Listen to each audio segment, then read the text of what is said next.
I was born in 1929, which was the year of the crash. And it wasn't a very good time to be born because I grew up during the Depression years. And things were very tough in my family. And I had a very disrupted family. There was always arguments and fights, and I tried to escape the chaos that my family life was. And so basically I made my own place in the attic of our big Victorian house. And I kind of stayed by myself.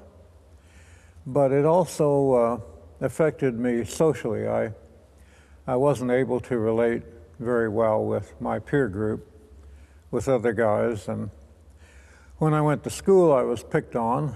And my teacher in the first grade said that I was different from the other kids and guys. And I knew that was true, that I just didn't fit in.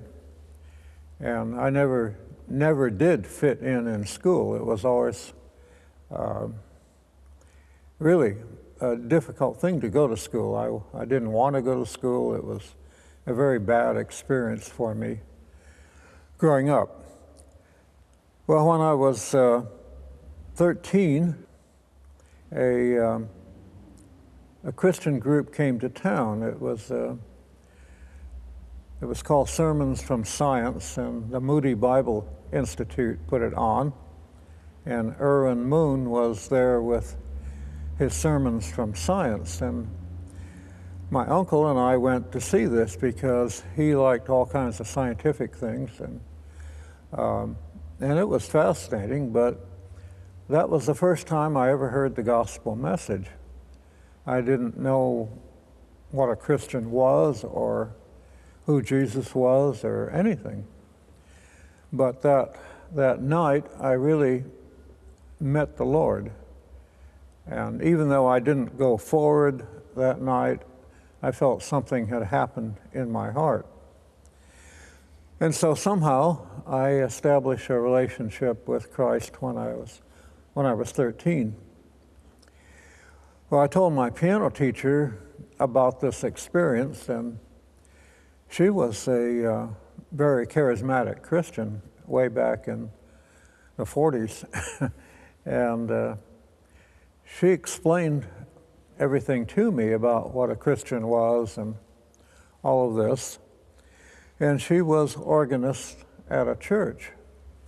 And I'd been studying piano for about 2 or 3 years by that time. And so I took an interest in the organ, and I started taking organ lessons at this church. Well, right about that time, my father died. And the pastor of this church was very kind and gentle and kind of took over my life. And I didn't know it at the time, but he was gay. He was married with 3 kids, but he was gay. And when I was, I guess maybe somewhere around 14 or 15, he asked me to come to his office one day. And he said, "Frank, you are a homosexual." And I had no idea what that word meant. I had never heard that word. I didn't know what it meant. So I said, "Pastor, I don't know what that means." And he said, "Well, it means that you love other men." And I thought, well, I don't know, I was attracted to all of the good-looking, athletic men in school, but I had never, thought about sex with them or anything like that. And my whole point was I did not want to be different. And my school teacher had told me I was different. My pastor's telling me that here I am, a special breed of person. But he told me that this was a very wonderful thing, that God had made me gay. And he continued on about Jesus and John having a relationship, and David and Jonathan and Ruth and Naomi, and that this was a special blessing from God to be homosexual. Well, my whole interest in life was to become normal and to relate and to be able to have a normal life. And it just wasn't good news to me. And I thought, well, you know, he might be right now, because I have been attracted to men. And I was not attracted to girls at all at this point. But my hope was that it was a phase, and that sooner or later that, you know, I would mature and be normal like everyone else. So it wasn't good news, and I wasn't at first going to accept what he told me. But as time went on, I had this sinking feeling that he was right, because I was attracted more and more to the guys at school. And I got pretty depressed about this whole idea. When I was 16, he picked out a man in the church to be my lover. And I rejected this. The man was 38, I was 16, and to me, he looked like a fat old man. He didn't look like, you know, somebody I would be interested in. So my pastor picked out a lover for me. And he told me that this gentleman had a lot of money, that he had a lovely home, I could go live with him, he would put me through college, and he would see that I was successful in business and life, and that I would have a very comfortable, wonderful life with this man. Well, about this time, I lived with my mother, and I had to take care of my mother. And the pastor had given me a job at the church as janitor, and that kept us going financially. So I knew I could not walk away from my mother at 16, and I also knew that she would, though something was up, you know, that she was not going to go for this, that suddenly I leave her and I go live with a 38-year-old man. I told my pastor, you know, this will not work. I cannot do this. My mother will never allow it, and it will cause a lot of problems. But he was really adamant, and he said, you know, if you don't do this, you know, our relationship is over. And I thought, well, that meant that he was going to fire me as janitor, and then I would be in trouble without an income. But I kind of stood my ground, and I had seen Pastor in action with other boys, and he had asked, one day he had asked all of us boys to come into his office, and he wanted to inspect our genitals, and so he asked everybody to drop their pants, and he inspected them and said, well, some are normal and some are not normal, and so forth. So you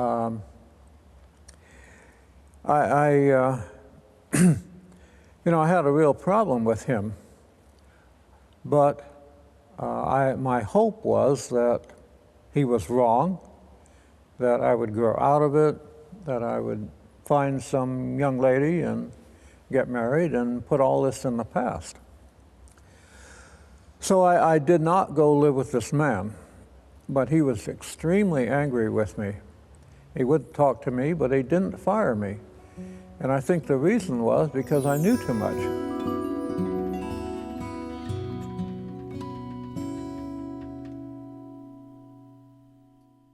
About 18, I graduated from high school. I moved to San Francisco, and there was no one to talk to. You know, the only one I could talk to about homosexuality was my pastor. So even though he was angry with me for many reasons, but I had to see him. So I went back to see him. And surprisingly, he was very compassionate, very friendly, didn't hold anything against me. And he says, Frank, you know, for years now, I've been telling you you're homosexual. And so that day I decided, I talked to God and I said, Lord, he's your man. You know, he represents you. He speaks what you tell him to, and I must be gay if he tells me this is what I am. So that was the beginning of my gay life at 19. And I found some gay bars and we were off and running. I had 25 years of very active gay life in San Francisco. I had relationships one after another and some very destructive. And I reached the age of 43 and the gay life had not worked for me. I had wanted a long-term relationship that would last, you know, for a lifetime. All I got was short-term people walking out on me, sometimes walking out on me with my wallet, and it just didn't work. It wasn't the beautiful, wonderful life the special life that God had given me at all, that the pastor had told me. So I was very successful, however. I was a businessman. I had several stores, and I had no money problems at all. Things were good. I had summer home and nice cars and various things. But none of these, you know, material things mattered to me. I was lonely and very, very depressed. And I was thinking about taking my life. I had stores in Marin County, stores in San Francisco, in Carmel, and I had to travel a lot. And so I was on the Golden Gate Bridge sometimes 2 or 3 times a day. And I thought, you know, one of these days I'm just going to stop mid-span and jump because I've got everything I want materially and it doesn't mean a thing to me. I don't have a relationship. So I was on the bridge one day and I heard these words come in my mind. And it said, if you're willing to take your life, are you willing to give it to me? And I thought, what is that? Where did that come from? And I thought, you know, am I hearing things? Am I crazy? I don't know. Where did this come from? And so I was driving along and I heard it again. If you're willing to take your life, are you willing to give it to me? And I thought, well, that must be God. You know? And I had known the Lord when I was young, but I had heard so many negative things in the church about homosexuality that none of the other churches thought it was so wonderful as my pastor did. And so I had left the church behind. I had just given up on the church. In fact, I was a little angry at the church, actually.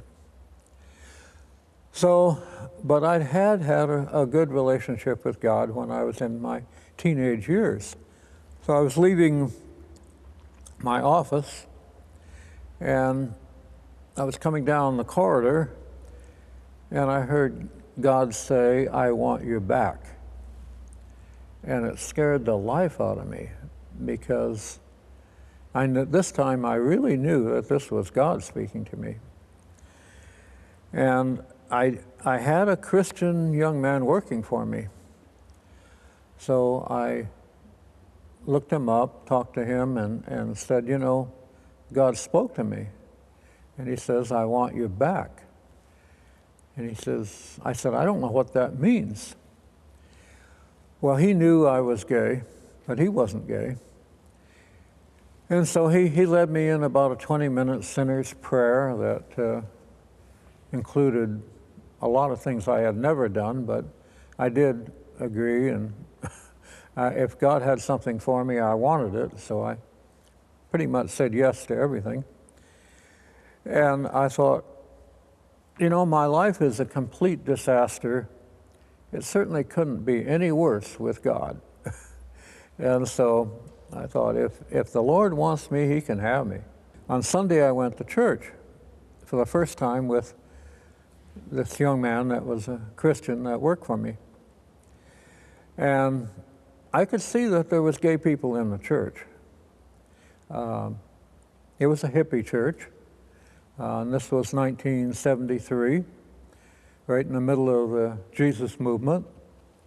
And it was wild, and it scared me a little bit, but I thought, you know, whatever it is, I'll do it, you know.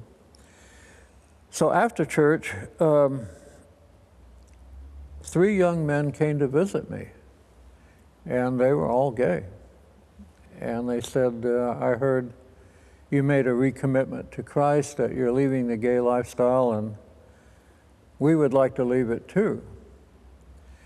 And so that kind of, you know, within 3 days, we had a little group going. But the thing was, none of us knew anything about why we were homosexual.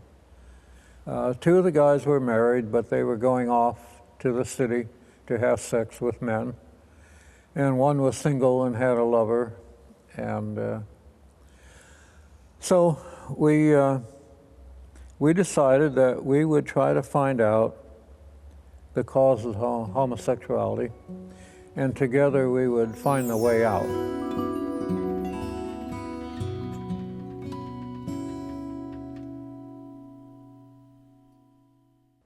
For $300, I got a half hour on Christian radio, and I went on and pretty much mentioned 1 Corinthians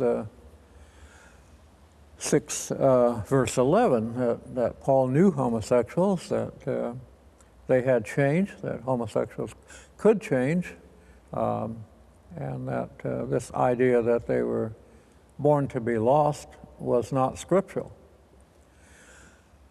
And a number of people had listened in that day, and at least 2 guys joined my group, and so it kind of put us on the map.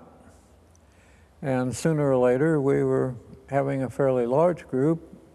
One of the members named it Love in Action, and Love in Action is still in ministry today, doing fine.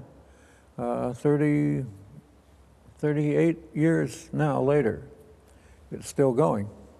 In 1973, God raised me up to ministry. He raised up a man in South Africa, one in Los Angeles, one in Amsterdam. So we were all raised up in the same year by the Lord, so I wasn't the only one. We did feel that it was a move of God, that it was God's answer to the APA saying homosexuality is normal, and God is saying, not really.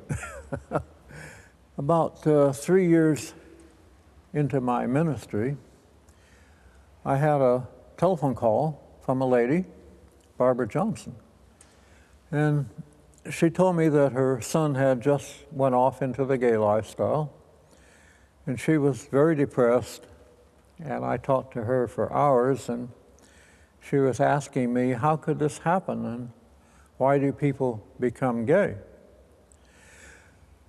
Well, in our conversation, Barbara mentioned that she had gone to her local ex-gay ministry, and that they didn't help parents, they only helped people who were struggling with homosexuality, so they couldn't help her. But and so she had gone from there to the Christian bookstore, and she had found our first book, which was called The Third Sex. And Kent Philpott, my pastor, had put it together, and I had helped him. And I had always felt that homosexuality was what we call father replacement search, that it was caused by a lack of affirmation from a significant male in your life in early age. When we started Exodus, the premise was that God could change you, that God could change you from gay to straight, basically. Although it's a long journey, it's a difficult journey. Some people don't make it all the way for a variety of reasons because of the difficulties. There's very little support. Most of the world believes that people are born homosexual and can't change. But we don't believe that at Exodus. We believe that there are reasons why people became homosexual, that they weren't born that way, but there were circumstances in life that directed them toward homosexuality. And even our personality sometimes. People will take advantage of that if we're shy or fearful or whatever, melancholy, whatever, that sometimes we get pushed into homosexuality. So we did not believe that homosexuality was inborn. We believe that there was conditions that created homosexuality, and that conditions could get us out of homosexuality. If we could find the answers to why we became homosexual, we'd also find the answers of how to get out of homosexuality. So Exodus was created with the idea that change is possible. And it wasn't a quick fix. It wasn't, as they say, pray the gay away. It was a long journey. God's intention was that we don't have to go it alone, that we are to be part of a fellowship, and that we're to be knit together, helping each other. And so the church is the answer.